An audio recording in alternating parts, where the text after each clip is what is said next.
Good afternoon, ladies and gentlemen. Guile here, and welcome back to the Forged Alliance Forever promotional series. Saturday afternoon, yep, little unconventional, I know.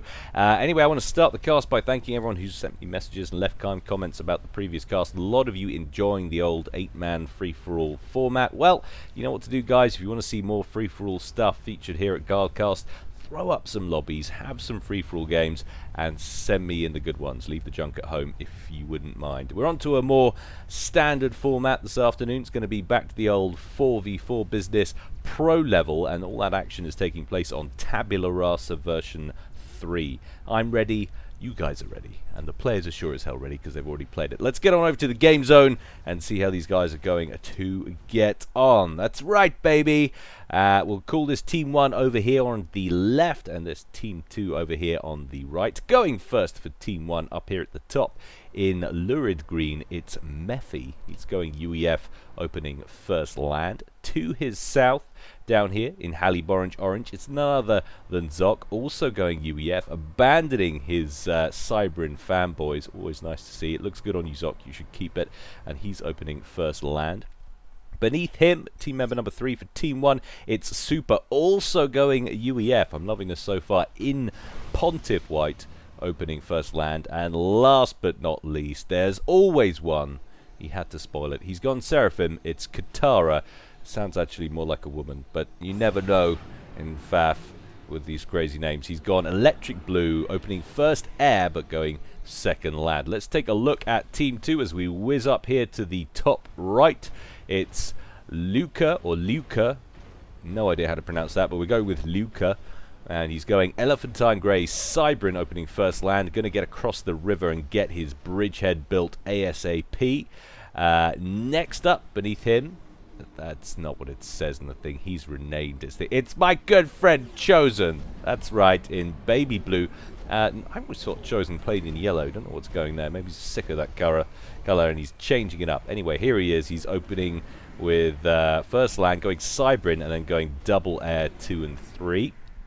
Beneath him, team member number 3 for Team 2, it's Hepco in fecal brown, going Cybrin, very appropriate, and opening first land and then double air on the hydro afterwards, sort of mimicking or aping Chosen there, if you will. And last but not least, we have Batnoob in Spetsnaz green, also going Cybrin. So 3 Cybrin on Team 2, 3 UEF on Team 1, and the wildcard Seraphim. I like that, sort of a weird Civil War-y type feeling. Anyway, there he is. He's opened first land, and he's strutting his stuff over here to try and prevent Katara from getting set up. Katara is on the move now, considerably later than his mirror up here. Luca, who is already well across, ready to steal some of these wrecks, get some mass in the bank, and start setting up some defensive positions.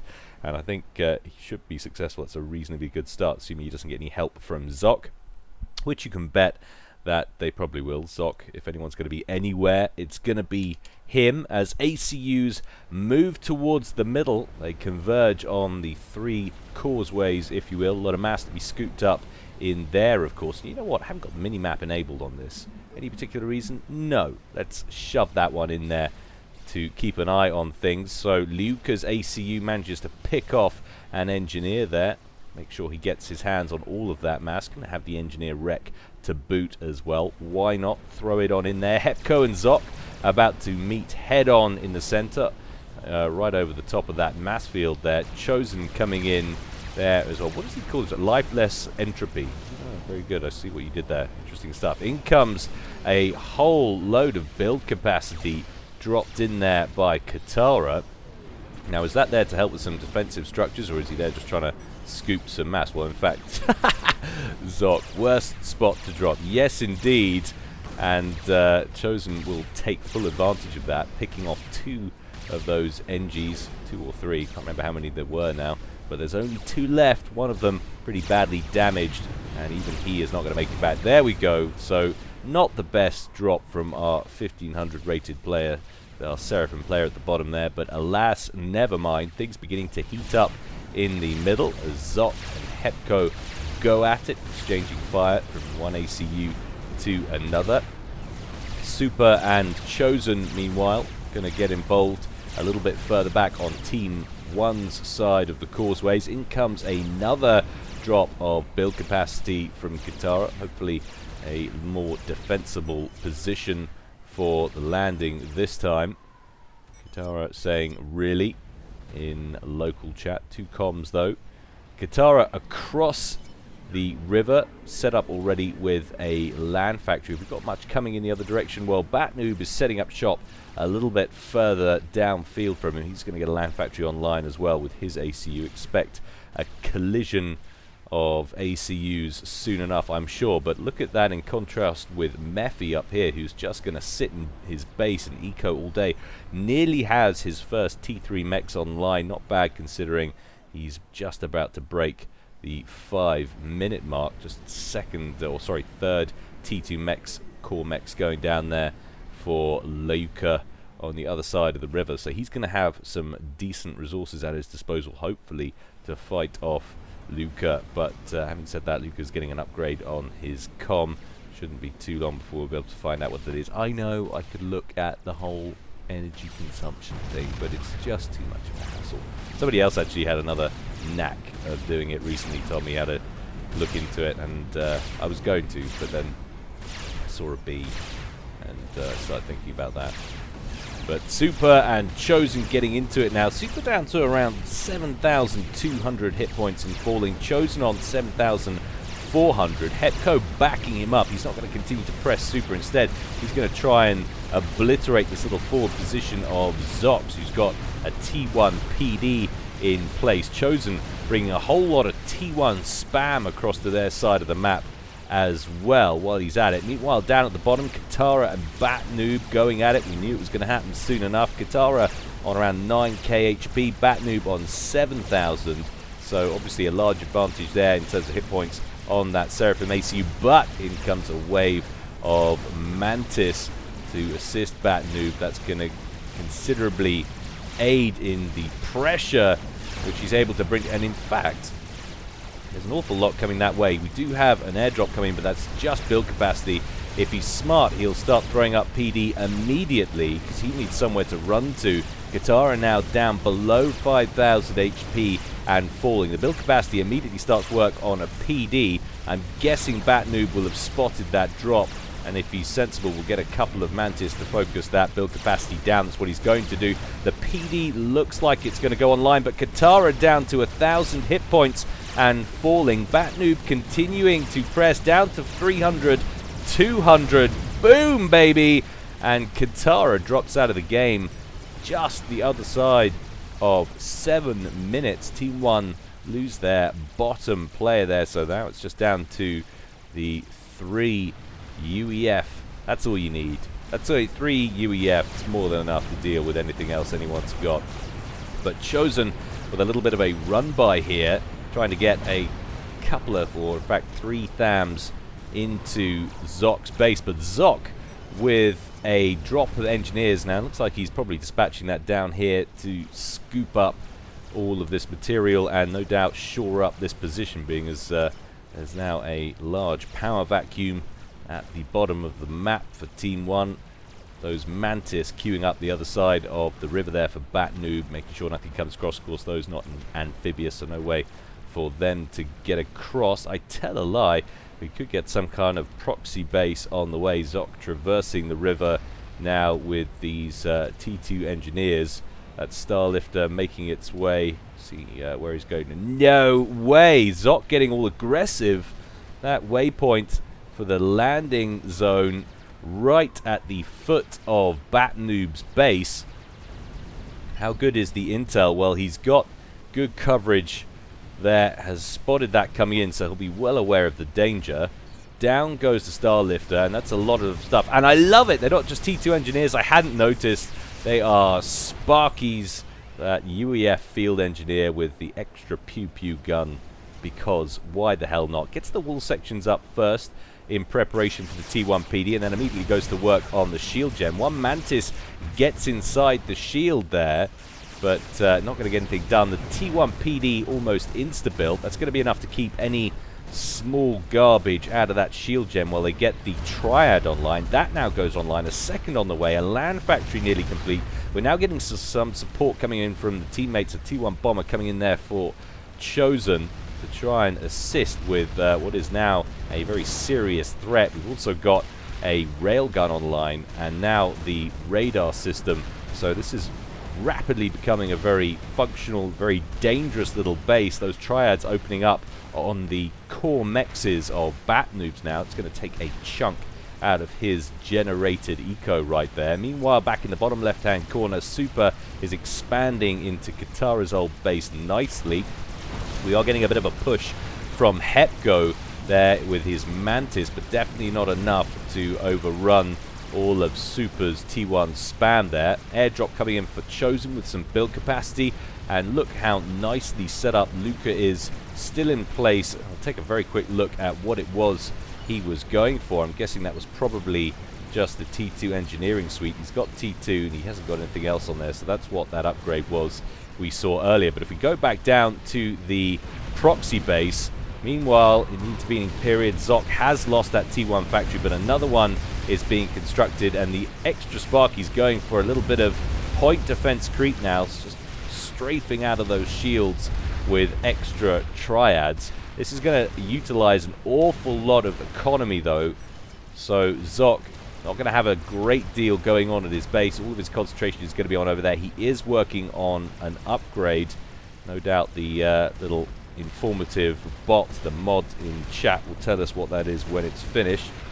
On goes another Triad, and the point defense creep continues. These Sparkies absolutely devastating Bat Noob's core base. Of course, you could argue the main core base is further up here now, the T2 Land HQ, which is now producing Fire Beetles, no doubt trying to get in here and kill off these Sparkies, which are causing such a colossal issue for him. But I love this. Look at this T1 Spam City queued up now here from Zoc, who's making a colossal nuisance of himself. Another Triad about to go online. Bat Noob coming into the fray with his AC. Needs to be a bit careful here, though, of course. Lots of T2 point defense in the area, and with a Cyber and ACU, it's just that little bit more easy to lose concentration. As a result, your game. Mephi expanding nicely. It's actually, unless that's Reclaim, and it was, it seemed like Luca with the bottom score who was running into outrageous levels of eco there, but that was just a pile of Reclaim. But it does seem like Mephi, who's been sitting up at the top left for most of the game, ecoing, is well in the lead on the eco side of things. Bat Noob coming forward with his ACU, takes round after round of Triad fire, and he's going to go down to around 3,000 hit points and into the red, below 3,000 now. He's going to get in behind the cliff face, which is going to block quite a few of those shots. One of them still sailing overhead and connecting, though. Definitely needs to back up further than that, but a wave of T1 bombers coming in for Chosen. They're going to get their bombs away, but get slaughtered by the air cleaner, which is sitting in Zoc's shield gen there. T1 factory still under construction, of course, there for Zoc, but for the moment this base still holding. Having said that, a small group of Vipers massing at the outer perimeter has managed to take down the shield, and with no TMD in here now, that's been destroyed. It does look like Zoc might struggle to hold on to this. Chosen with a couple of gunships. Looks like he was thinking about sending it down to the bottom right, but he's got a small T1 problem up here. Super is broken through with some strikers and a couple of Lobos, so he's going to send those Volthus in to deal with that. No great disturbance in the force there for him. Luca not really getting too stuck in. He's just concerning himself with ecoing at the moment. Has T2 Air and a Corsair hovering above that factory. So both Chosen and Luca at T2 Air and Hepco as well. So an awful lot of teched up air pressure coming from Team 2 now. Batnoob recovering under a shield gen, which he made for himself, but I don't think he has too much to worry now. He's had some solid support from his teammates there in the air game, and only one unit of build capacity remains. There it goes, just those last factories which have actually been paused on their production, so nothing to worry about there. Up front, Chosen with a lot of spam, going for the forward resourcing option of Zok there, who will have poured an awful lot of time, effort and resources into that little proxy base at the edge of Batnoob's territory there, or the edge of Batnoob's main base. It was the old base within a base trick. Katara saying if that shield finishes, it will be priceless. I'll have to know what he's talking about. Definitely nothing. Maybe he's looking at a different game. It happens.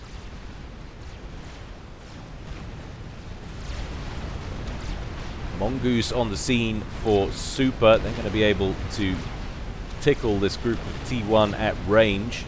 Chosen wanting to hang about with that. It's going to back up slightly and reform. Mephi with some forces to meet him though, if he's going to push any further forward. I'm concerned Mephi hasn't really tried to do anything about Luca, who now has a TAC missile base there, albeit one TAC missile launcher. That looks like it's heading over towards Zok's T2 mass extractor, but if it is, it's going to get blocked. Shield gen thrown online there by the ACU, and a TMD under construction as well. Indeed, that is going to impact on the shield, so no mass extractor kill as yet. Mass T1 incursion over the top of Katara's old base, now in the hands of Super. Super's got the odd railgun down there, but could really do with some flak. Hepco causing a few issues there for our white UEF player. Up to the middle. That band of T1 which has been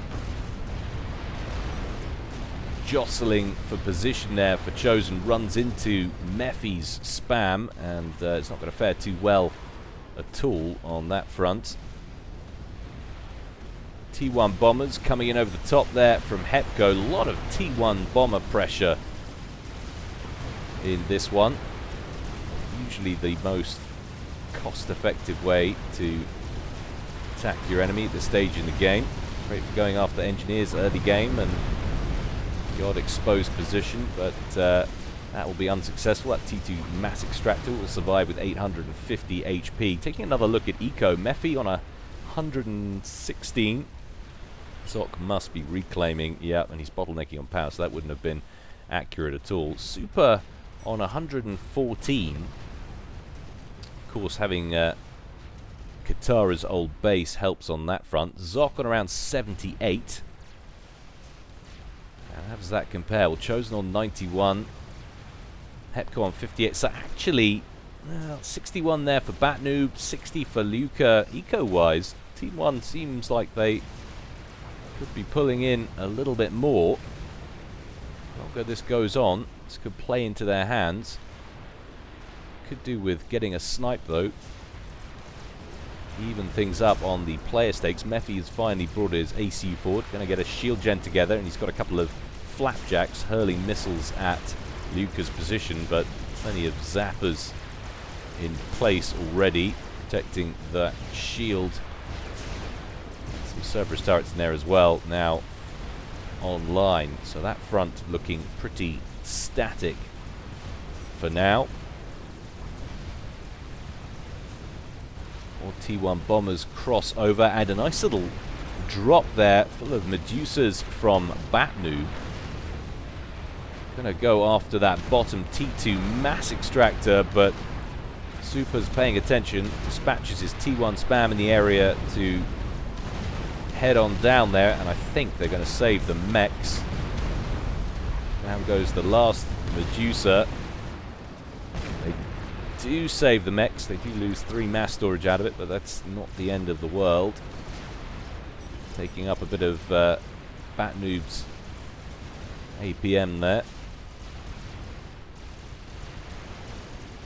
Super upgrading to T3 on his comm.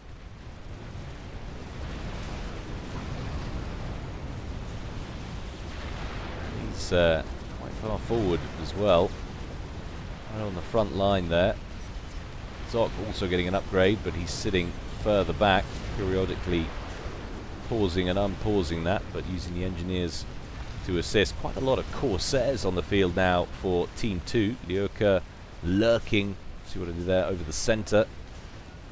Picking up kills as and where he can. Now, territory-wise, all the pressure is coming from Team 2 in the center there. Air pressure harassing the bases as well. Might be doing okay on Eco Team 1, but they need to step up the pressure for sure. Chosen has caught up dramatically. He's on 137 mass per tick so far. Those Corsairs from Lyoka now dispatched to go after Mephi's front line. Don't want to hang about too much though. He's got a few skyboxers under that shield. And that is enough to ruin your Tech 2 Air Force before you can get very much done at all. And that's another hefty group of Corsairs from Hepco. Hepco and Luca, both in the same clan by that E. Not sure what the E stands for. Maybe some helpful pundit could chuck it in the comment section below. But I'm sensing some kind of coordination there between these two. Luca looking very safe indeed under what is soon to be a triple shield covered fortification up front there. Mantis extending forth from it, trying to dislodge Mephi, who hasn't actually got any static PD under here at all to deal with this. And now he starts building it, but is that too little, too late is the question. Meanwhile, on the front line for Zoc, Hepco is about to breach that forward shield. It's got an eclectic mix of the juicers, rhinos, bangers, and with that shield gen down, that T2 forward mass pump won't be far behind it. 2 units of Zui from Chosen, just harassing the front line there of Super in that bottom corner. I'm impressed though, Mephi manages to hold on. ACU in place, he's dropped the flapjacks back, and the shield gens survive. 3 units of T1 PD now guarding that area. Probably want to think about starting on some triads. Should be the way to go really, get some triads and try to creep it forward. There are a lot of Cerberus turrets in place already. In fact, if you're up to T3, which you are, let's just get some demolishers in play and lob some mobile T3 arty at him. But Zoc now already facing units on the ground, and in comes 2 waves of Corsairs. Lyoka in front, gonna launch at Zoc. Oh, he's gonna survive with 500 HP, but he's not gonna survive Hepco. Surely he's gonna come straight in after a very nice coordinated snipe to take down Team 1's most dangerous player. Zoc ejected from the game after 20 minutes, and Team 1 down to just 2 players. Not looking good for them now, as Zoc's old base will go up in flames. There it goes. Fortunately, Mephi is in the locale with a whole bunch of build capacity to immediately get reclaiming that base and set up grabbing those mass extractors. But alas, they've just been too light on the air, Team 1. They've been harassed all game, and a nice coordinated strike by the 2 clan members there from E-Clan, whatever E stands for, ditches Zoc. So suddenly Mephi and Super looking very isolated in this one. Standoff tactics are the name of the game there for Mephi. Luca happy to ride this out, doesn't need to go any further, is just going to carry on building zappers to counter that flapjack fire. What have we got going on for Chosen? Not a great deal. He's starting to work on a bit of a T3 power grid there. Hepco getting an upgrade on his commander in that central pond. all in all, it's pretty quiet now. But the problem is for Mephi is Hepco and Luca still in possession of most of those Corsairs. They got damaged, but they all pretty much got out. And now they're going after Mephi's base, starting with the mass pumps. First volley takes down one T3. They sail right over the base, and they need to be quick and do what they got to do because they haven't got a lot of time now. He's starting to produce bangers, and then you get a couple more passes. Next pass takes down all of the mass storage around 2 more T3 mass pumps, but the 2 mass pumps so far still online with, well, one just over 1,000 HP and another just under 2, but that one on 2,000 goes down pretty quickly. 300 hit points left on another, and another loses 3 of its 4 mass storage. It's down to 4,600, but Luca finally runs out of Corsairs. What happened to Hepco's? Well, it would seem he's lost them somewhere. The question is, what did he go for? Super, meanwhile, getting an upgrade on his comm and has started a Fat Boy. That's actually been paused now. It's slowly it's not slowly starting to degrade. Does that not happen anymore with experimentals? Sitting there on 5,306. Interesting stuff. Maybe you have one engineer on it. Probably like me, can't stand to see things degrade. Or maybe I've got that wrong and it's just buildings. Pretty sure it was experimentals as well. A few units of T1 spam though coming in from Hepco. That should be easily dealt with by the patrolling T2 forces of Mephi. But an Otham is dropped into the back, so Chosen getting the odd T3 unit engaged now. And there's a whole lot of vulnerable build capacity belonging to Mephi, which is trying to evac the area as best he can. One Medusa takes a friendly round from Chosen there, belonging to Hepco. Just about survives, but with not a great deal left. And this is the front line where nothing ever happens. These two guys just lobbing mobile missiles at each other. Amount of flapjacks potentially reaching critical mass soon. Zappa's just about having trouble keeping up with it. Cat Otham, meanwhile, at the back of Mephi's base, and just to take down one of the air factories there. And I think that was the Air HQ. Nicely done. See by the spines there on the pad. That was the Air HQ, but in comes another wave of Corsairs. Did that even get the bombs away? Well, I think it might have done. It might have been the mass pump there. It finished off. All of them get insta-killed, but objective potentially complete. Wasn't paying quite as much attention as I should have been. Always much more interested to watch one single of them causing issues. Trying to make it under that shield gen there into Mephi's power grid. I don't think he's got enough hit points left to take down T2P gen. Indeed, he doesn't. That finally succumbs to pressure there. Chosen continues to press though, meanwhile up front. Another Otham, this time with Nathana shield coverage. Gonna force those T1 and T2 units onto the back foot. That Fat Boy though is online now. Could that be a game changer?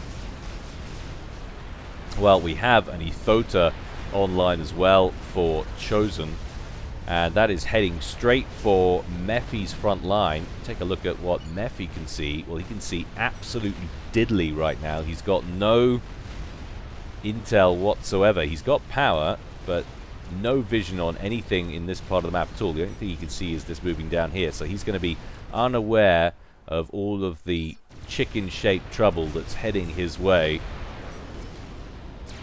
Now storming up the ridge. If he's looking at this particular part of the map at the time, this will be the first thing he will see of it. The alarm bells should be ringing by now. The ACU is on an upgrade, and as a result stationary. He's going to want to cancel that, but I think it's going to be too late as the Ethota strolls into that forward base, depletes all of the shield coverage. Mephi isn't even going to bother trying to get out of there. He is done at 25 minutes. And then there was one for Team 1. Super all by his lonesome, and with T3 bots in his natural base, his natural expansion created, thankfully, by the vacation of the area from Katara early in the game, and now potentially run over by Batnoob. Super still with that Fat Boy doing what he can in the center, but he faces a fully furnished Team 2 and a chicken from Chosen heading his way from the north. Airdrop coming in as well from Liuka. A couple of bricks on board. It's all about the angles now. Try and create as many fronts for your solitary opponent as possible to end this as quickly as possible. I think we can afford to bump this to +2. No real doubt as to the direction in which this one is going now.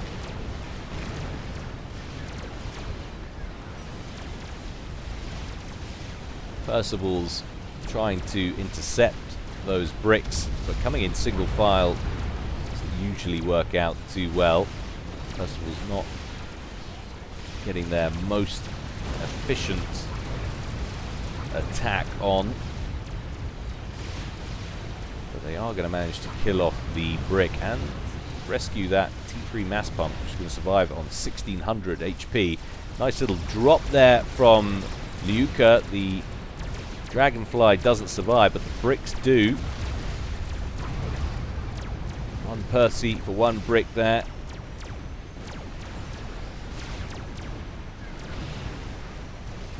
Either way, that is unlikely to be too decisive. That Fat Boy made its way across the river and was destroyed, I'm guessing, probably by the Athota with 30 kills to its name, which is now strolling up to Super's base. We've got ground forces coming in from Liuka, and I can't believe that brick actually won out against the Percival. I'm disgusted by it. Should be illegal. But Super in a pretty pickle as the Athota comes in and annihilates that forward position. T3 P-Gen down, Shield Gen down. A couple of Ravagers doing what they can, but it's not going to last too long. And the Athota gets into range, opens up on Super's comm. He does a little Tabula Rasa two-step, trying to avoid all of that fire, but it's not going to work. A couple of Corsairs come in as well to add insult to injury there from Liuka to help finish off the comm, and a desync right at the end, but that won't matter. Well, I hope you enjoyed that, guys.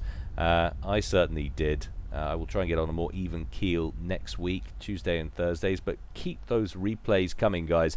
And the reason I like this replay, pretty much because Zoc dropped Sparkies down here. That is a reason to cast the game in and of itself. I'm always asked by people, Guile, what can I do to help get myself cast? Well, Bull's gutsy plays. I like gutsy plays. I like proxy bases. I like commander drops, bases within bases, all of that kind of jazz, rather than just your traditional T1 slugfest. All of that to come in the future, I'm sure. I hope you enjoyed it. As I said, as always, more to come from me in the future. But in the meantime, guys, stay well and stay safe. This is Guile, signing out.